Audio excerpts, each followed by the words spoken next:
G'day and welcome to Wine Week. I'm Danny. And I'm Brad. And this week I'm going to kick off with a wine that disappoints me. Now, for not the reason you're thinking about. This is the 2010 Petaluma Hanlin Hill Riesling. And why do I say it disappoints me? Because I can never hold on to them. I've been buying this particular wine for years and years and years.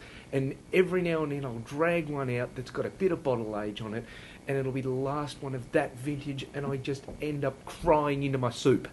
Because this is just a beautiful wine right now. Beautiful kind of lemony, citrusy sorts of flavours, a little bit steely, not over the top with its super dry. And it is just gorgeous, but it will handle 5-10 years of bottle aging, absolutely no problem whatsoever.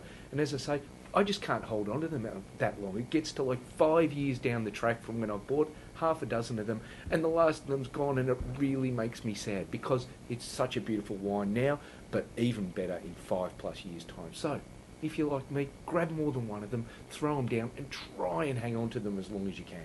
Beautiful. Yes, it really is one of those consistent Rieslings that we bang on about our Rieslings, but Petaluma, great work. Yeah. Now, as you know, Riesling doesn't see any oak, to another wine that doesn't see any oak that's a red wine, and this is the Torbreck Juveniles. Now, we've had a look at a few of the different Torbreck. I mean, there's plenty in the Torbreck range. If you're a really rich person, you might go for their top-end stuff.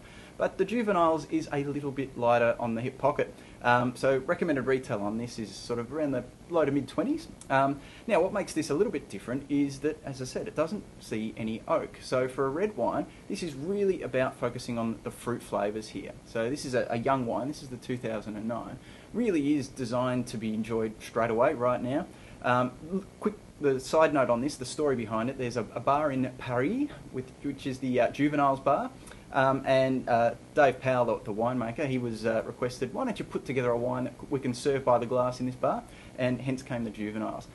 Really enjoyable now. We'll settle down in a couple of years, but don't be afraid to buy one now, especially if you're having some pizza on the weekend. Yeah, goes so well with a bit of wood-fired pizza, that one.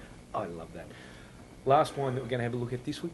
We haven't done an Oliver's Taranga wine for a while, and that's totally remiss of us because Karina over there in the McLaren Vale doing ripping wines.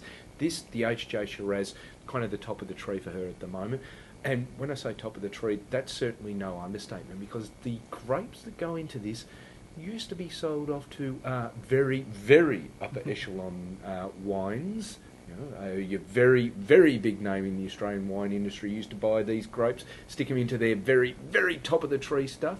Now Karina's offering it. This sub $50 a bottle, absolutely beautiful, but big, bold, powerful wine. It's a gold brick wrapped in a garment of velvet that wallops you in the mouth right now.